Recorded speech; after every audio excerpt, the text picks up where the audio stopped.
कमी नहीं है कद्रदां की, करे तो कोई कमाल पैदा।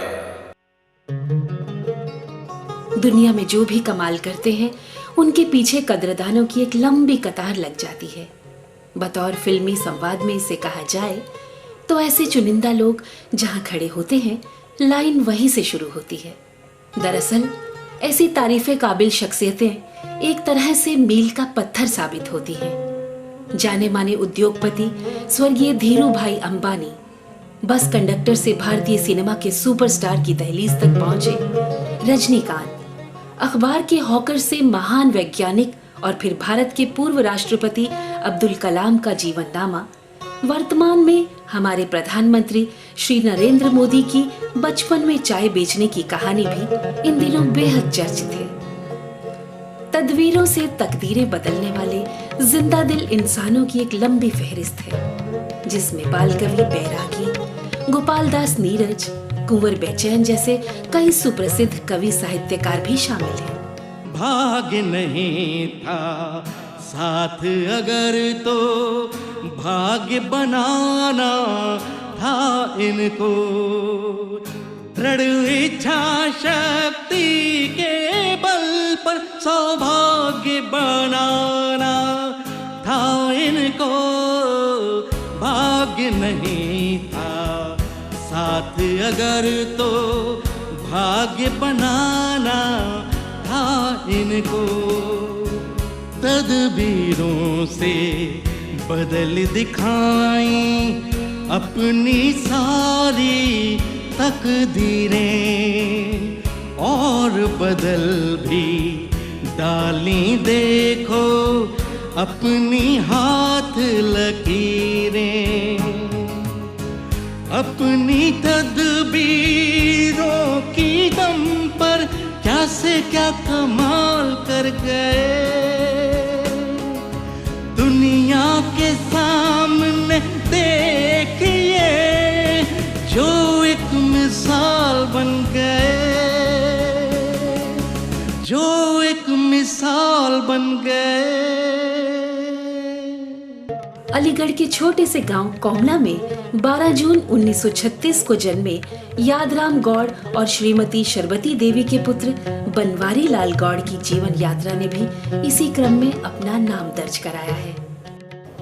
तुम्हारे कारनामों का कोई सानी नहीं मिलता, तुम्हारी शोहरतों का वक्त दस्तावेज लिखेगा।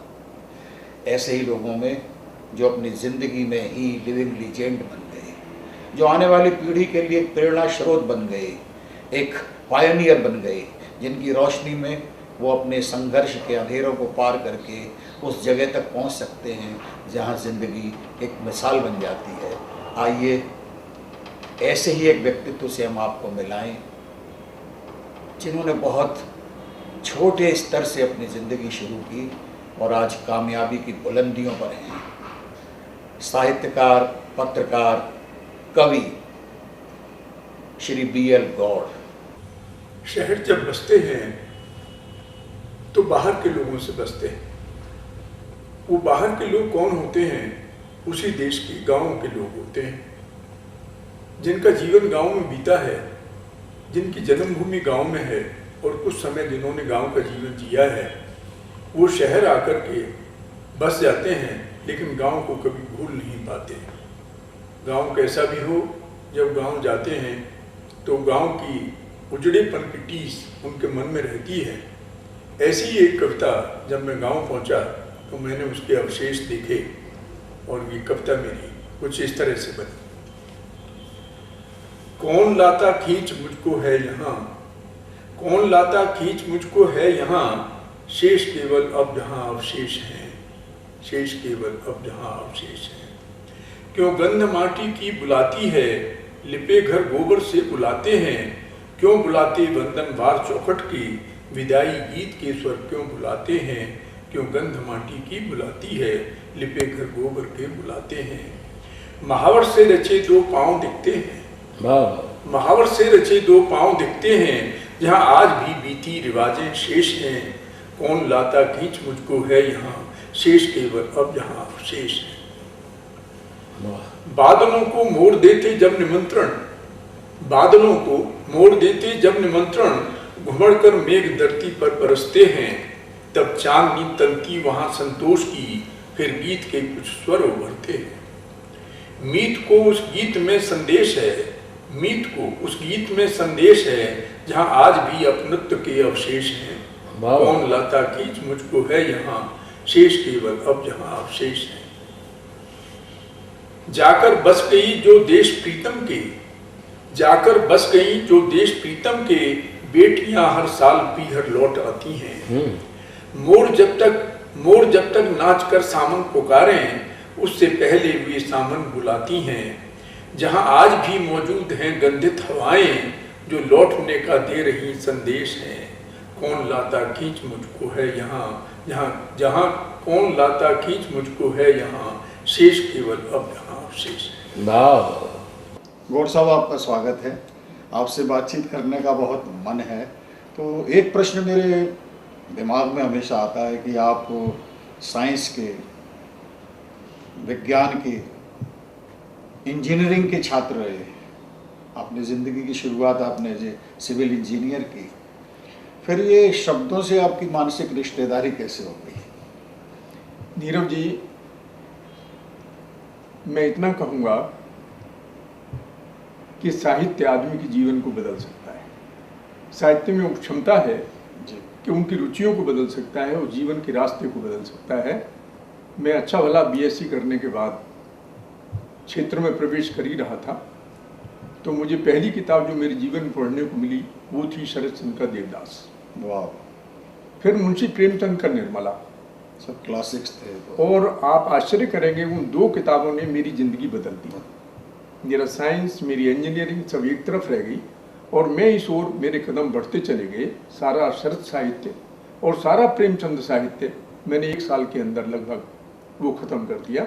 उसका मेरे जीवन पर बहुत प्रभाव पड़ा और मैं सोचता था, और कुछ प्राकृतिक बात होती है कि हम जन्म कहाँ लेते हैं और हमारे संस्कार कैसे आते हैं। तो मुझे प्रकृति से बड़ा प्रेम था।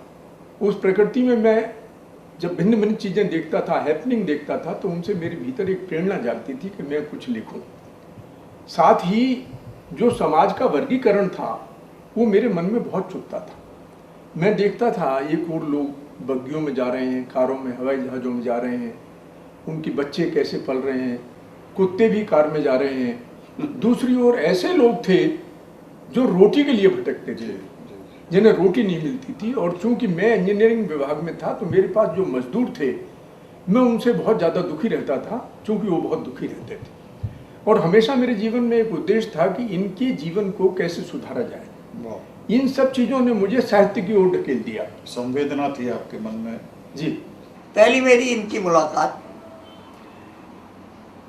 कविनगर में सीनियर सिटीजन हॉल के एक कार्यक्रम में, एक साहित्य गोष्ठी थी, बड़ी सी सीनियर सिटीजन्स की, उसमें हुई। तो मैं समझ रहा था कि भाई जब सब लोग कह रहे हैं कि बहुत बहुत बड़े करोड़पति आदमी हैं और कविता भी लिखते हैं, तो कहीं कुछ गड़बड़ जरूर है। लेकिन जब ये मिले और मिलने से पहले जो मुस्कुराहट इनके चेहरे पर थी, वो किसी करोड़पति के चेहरे पर नहीं, किसी आदमी के चेहरे पर हुआ करती है। फिर 2005 में आकर के मुझे डॉक्टर कुंवर बेचन से भेंट हुई और वहाँ से मैंने फिर किताबों के रूप में मेरा लिखा हुआ आने लगा। तो एक जीवन यात्रा है संस्मरणों का सच जो मैं लिख रहा हूँ। जी। और वो उसमें टाइम्स में छपती है धारावाहिक, देखता तो उसका मैं संपादक भी हूँ। 2005 से एक अखबार निकलता है, उसका मैं संपादक हूँ। और वो संपादकीय मेरे जैसे भी हैं तो लोग पढ़ते हैं, उसमें संस्मरणों का सच जो है मेरे जीवन का सच है। उन्होंने बात को समझ लिया है कि पैसा सर्वोपरि नहीं बन सकता, क्योंकि ये नीचे गिरना ऊपर उठना ये बराबर जारी रहता है। लेकिन साहित्य, लिखा हुआ शब्द, आप किसी को कुल्हाड़ी से मार सकते हैं, लेकिन लिखे हुए शब्द से आप बगैर कुल्हाड़ी के मार सकते हैं। और इस उम्र में इन्होंने इस काम को 10-15 साल पहले हाथ में लिया है, जो बहुत मुश्किल होता है।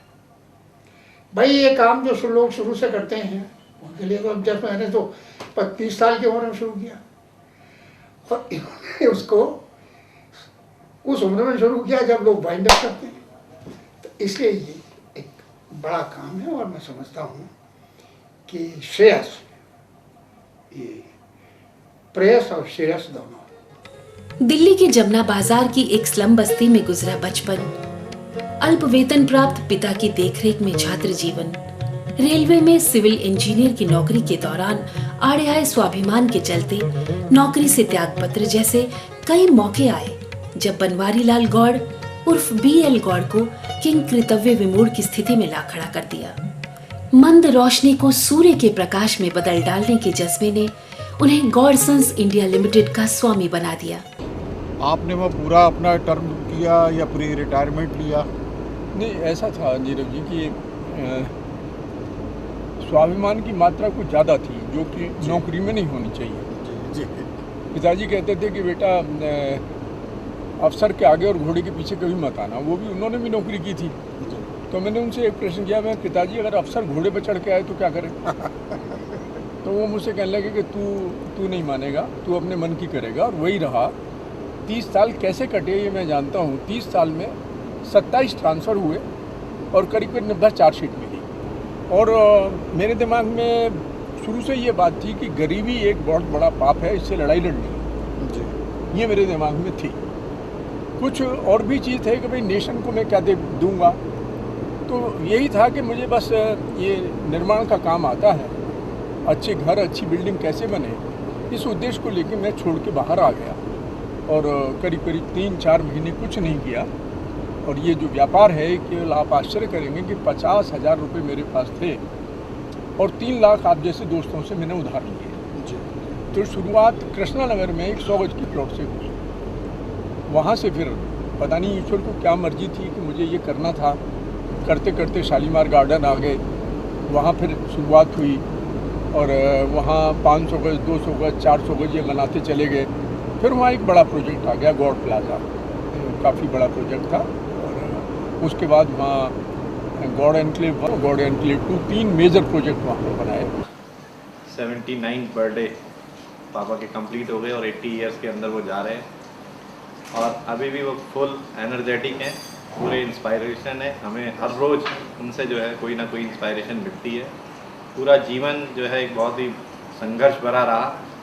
और मार्गदर्शक के रूप में, चाहे पहले रेलवेज़ में थे, रेलवे में जो काम किया वो भी एक एग्जाम्पलरी काम थे अपने आप में। जब भी जॉब करी, जितने भी इनके पास जॉब थे अपने हाथ में वो देखते थे, चाहे रेलवेज़ के ब्रिज हो या जम्मू कश्मीर की लाइन हो। जब भी हम जाते थे तो बचपन की याद आज भी है।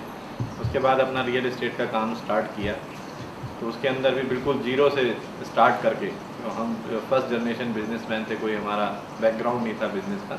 लेकिन जिस तरह से जो है एक बुनियाद इस बिज़नेस की डाली और कुछ असूलों को बिज़नेस की डाली, उसी को हमने बढ़ाने की आगे कोशिश करी है। एक शादी होके जब भी कोई एक लड़की आती है तो अपने पेरेंट्स को छोड़ के आती है, अपने माँ बाप को छोड़ के आती है और यही उम्मीद करती है कि वहाँ पे जब दूसरे घर में जाए तो ऐसी सेम उसे वैसा ही वातावरण मिले, ऐसे ही माँ बाप मिले और उसी माहौल में वो रहे, ताकि वो कंफर्टेबल या अपनी ज़िंदगी एक अच्छे तरीके से गुजार सके। मैं बहुत सौभाग्यशाली हूँ कि मुझे इस तरीके से फादर इन लॉ और मदर इन लॉ मिले और मेरा अच्छा सौभाग्य है। सबसे अच्छी बात ये रही कि मैं हालांकि दिल्ली से हूँ, मेरी शादी गाज़ियाबाद में हुई, मैं ऑर्थोडॉक्स फैमिली से थी, इन लोग की फैमिली थोड़ी मॉडर्न थी। और जब मैं आई तो मुझे थोड़ी सी चीज़ें बहुत लगती थी कि डाइनिंग टेबल पे पापा के साथ ही बैठ के खाना खाना है, जबकि मेरे घर ऐसा नहीं था। तो बहुत सारा वातावरण चेंज मिला, पर अच्छा मिला। हम जैसे आगे की तरफ अग्रसर हुए आगे बढ़ने के लिए, कि एक कोई फ़र्क नहीं है, अगर ससुर है तो मेरे को पल्ला करके ही बैठना है या मैं ऐसे ही बैठूँगी, ये सब चीज़ें नहीं थी। मेरी कल्पना है कि मेरा घर एक विशाल समुद्र के किनारे है, जहाँ दूसरा किनारा दिखाई नहीं देता, नीर ही नीर, पानी ही पानी, चारों ओर समुद्र। और उस घर में मैं हूँ, मेरी कुछ किताबें हैं और कुछ तस्वीरें हैं। तो वो तस्वीरें मेरी कविता को जन्म देती हैं। कविता है नहीं घटेगी पीर। मैं सागर का नीर निहारूं, मैं सागर का नीर निहारूं या तेरी तस्वीर। मैं सागर का नीर निहारूं, मैं सागर का नीर निहारूं या तेरी तस्वीर, यह सब मन का बहलावा है, नहीं घटेगी पीर। मैं सागर का नीर निहारूं या तेरी तस्वीर, जब भी मौसम करवट लेता होती गजल नई, यादें मन को धुनती जैसे धुन का धुने रुई। ऐसे में तेरी तस्वीरें करती बहुत अधीर, मैं सागर का नीर निहार या तेरी तस्वीर, यह सब मन का बहलावा है, नहीं घटेगी पीर। अब हम घर में बहुत सारी तस्वीरों को सजा के रखते हैं, उनके फ्रेम बना देते हैं, तो कविता वहाँ पहुँचती है। देखें, तस्वीरों में कैद हुए जो कहाँ गए वे लोग, छोड़ गए तस्वीरें अपनी और रुदन का रो। क्या उनको भी लगता होगा कभी विरह का तीर, आते जाते जीवन पथ पर अनगिन लोग मिले, हुए विदा तो कहा अलविदा, बढ़कर गली मिली।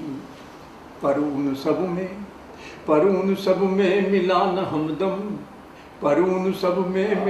हमदम, खोटी थी तकदीर। मैं सागर का नीर निहारूं या तेरी तस्वीर, यह सब मन का बहलावा है, नहीं घटेगी पीर। अब तो कुछ ऐसा लगता है व्यर्थ हुआ जीना, अब तो कुछ ऐसा लगता है व्यर्थ हुआ जीना। जर्जर अब हो गई चदरिया, क्या इसका सीना। अब तो जीवन की रेखा से लंबी मौत लकी। मैं सागर का नीर निहारूं या तेरी तस्वीर, यह सब मन का बहलावा है, नहीं घटेगी पीर। मैं सागर का। कि उनका व्यक्तित्व बिल्कुल अलग और बड़ा अनोखा है। कैसे अलग और अनोखा, दो बातों से मुझे लगता है। एक तो ये कि जिसे हम कहते हैं ना रैग्स टू रिचेस, तो जिसे मैंने हिंदी में कहा कि घाटी से चोटी तक, इनकी ज़िंदगी का सफ़र घाटी से शुरू हुआ और ये चोटी तक पहुँचे। और इसमें कभी भी इस बात का आकर्षण नहीं हुआ कि ये बहुत बड़े भवन निर्माता हैं या बहुत संपन्न व्यक्ति हैं। मुझे इनके प्रति जो आकर्षण और प्रेम अनुभव हुआ, उसका कारण ये हुआ कि संपन्नता पा लेना अपने आप में कोई बड़ी बात नहीं है, लेकिन बड़ी बात यह है कि आप संपन्नता होते हुए भी अपनी साधारणता खोए नहीं। मैं कहता हूँ कि भाई देखो, जब हम किसी से पूछते हैं कि तुमने जीवन में क्या तरक्की की, तो हम उससे पूछते हैं कि भाई तुम्हारा हिसाब किताब ठीक है कि नहीं। तो गौर साहब के बारे में ये कहता हूँ कि ये एक ऐसी शख्सियत है जिनका हिसाब भी ठीक है और जिनकी किताब भी ठीक है। व्यस्त तो मतलब शुरू से ही रहते थे। जब बच्चे छोटे थे तो सर्विस में इतने ज़्यादा बिजी रहते थे, क्योंकि इनके अंडर में था सारी चीज़ें। इनका ऑफिस अलग था, तो सुबह ही निकल जाते थे और शाम को आते थे। तो बिज़ी तो तब भी थे और बिज़ी अब भी है। अब साहित्य के इसमें बिज़ी है, पहले सर्विस में बिज़ी थे, बीच में काम शुरू किया था तब उसमें बिज़ी थे। बस ऐसे व्यस्तता बढ़ती रही।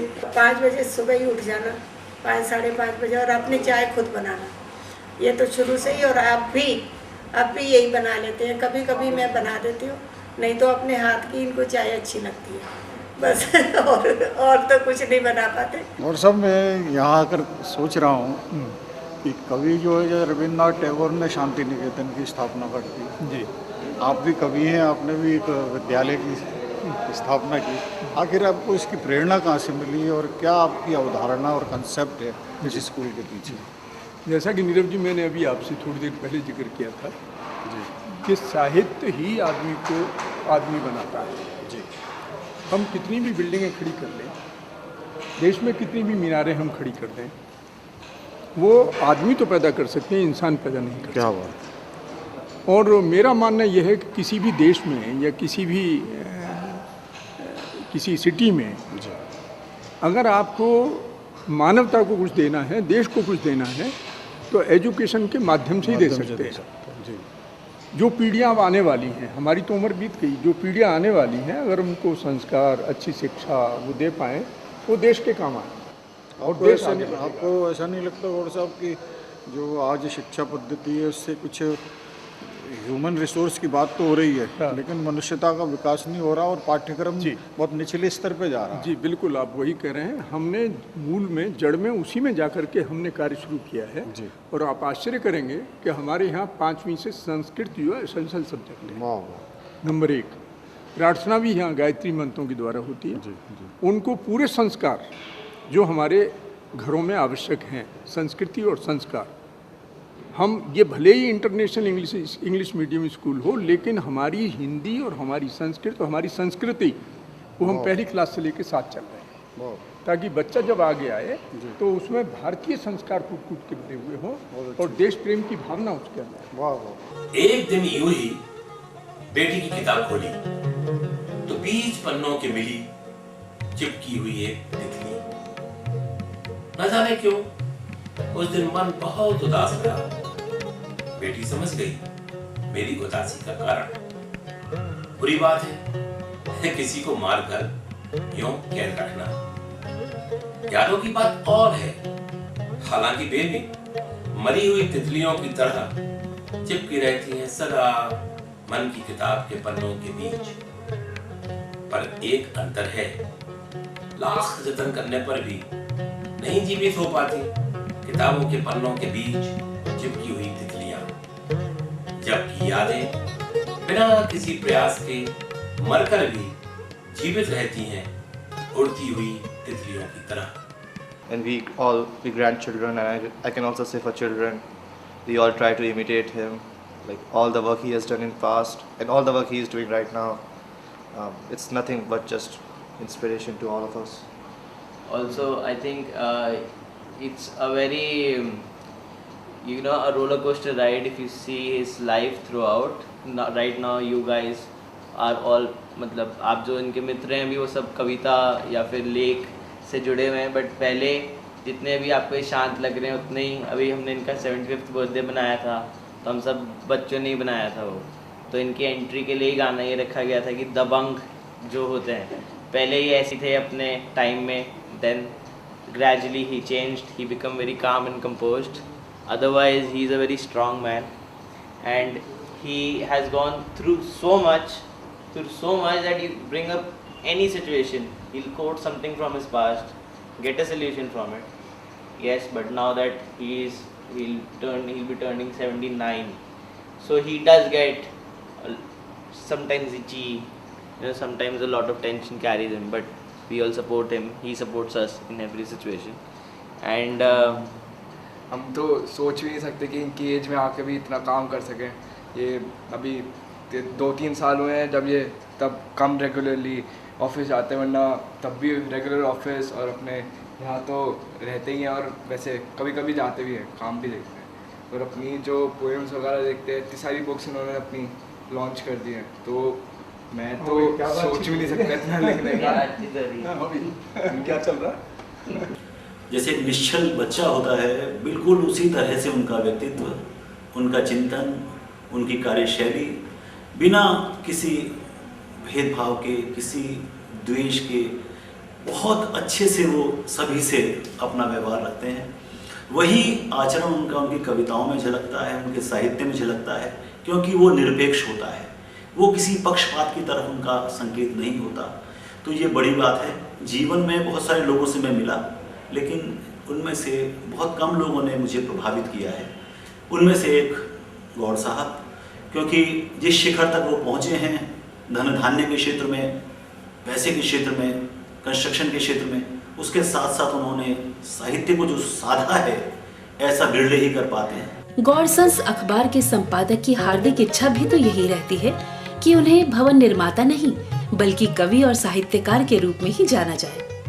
तो मैं अपने आप को ये ज़्यादा पसंद करता हूँ कि मुझे साहित्यकार के रूप में लोग जाने। बिल्डिंगें लोग बहुत बनाते हैं, बना रहे हैं, बड़ी बड़ी बिल्डिंगें खड़ी हुई हैं, वो एक अलग क्षेत्र बिजनेस का है। लेकिन मेरा जो रियल रूप है मानव के रूप में, मैं एक साहित्यकार का। और क्यों ना जाना जाए, इतने अल्प समय में संपादकीय लेख और कविताओं की दर्जन भर पुस्तकें प्रकाशित हो जाना एक कुशल साहित्यकार होने का पुख्ता सबूत ही तो है। देश भर की अनेक साहित्यिक संस्थाओं द्वारा सम्मानित होने के बावजूद फलदार वृक्ष की तरह विनम्रता से हमेशा झुके रहना BL गौड़ का उल्लेखनीय गुण है। ए हिमखंड गलो मत ऐसे जैसे मेरी उम्र गली, ऐ हिमखंड गलो मत ऐसे जैसे मेरी उम्र गली, ऐ हिमखंड गलो मत ऐसे जैसे मेरी उम्र गली। मैंने तो सब कुछ खोया पर तुमको फिर भी नदी मिली, नदी मिली, नदी मिली। ऐ हिमखंड गलो मत ऐसे जैसे मेरी उम्र गली। मुझ में तुम में अंतर केवल, मैं भी कोमल तुम भी कोमल। मुझ में तुम में अंतर केवल, मैं भी कोमल तुम भी कोमल। क्षण में तुम सीधे अंबर से, मैं भी किसी प्रणय का प्रतिफल। ऐ हिमखंड गलो मत ऐसे।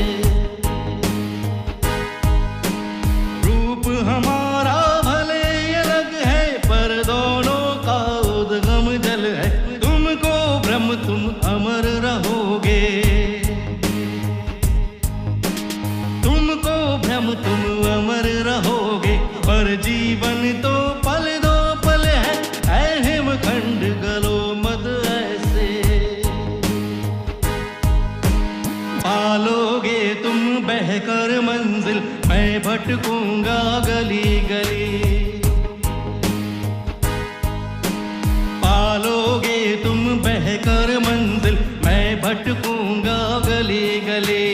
पाकर ताप लगे तुम बहने, पाकर दर्द लगा मैं लिखने। तुमने बहकर पाई नदियाँ, मैंने लिख लिख पाए सपने।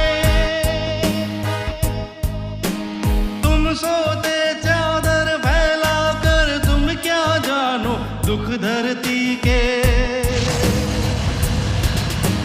तुमने सोकर उम्र बिताई, मैंने दुख बांटे लिख करके। पीछे मुड़ जब देखा मैंने, पाई अपनी उम्र ढली। ऐ हिमखंड गलो मत ऐसे जैसे मेरी उम्र गली। ऐ हिमखंड गलो मत ऐसे जैसे मेरी उम्र गली, जैसे मेरी उम्र गली, जैसे मेरी उम्र गली। कर न सकोगे उनके कद का अंदाजा, वो आसमां है पर सर झुकाए रहते हैं।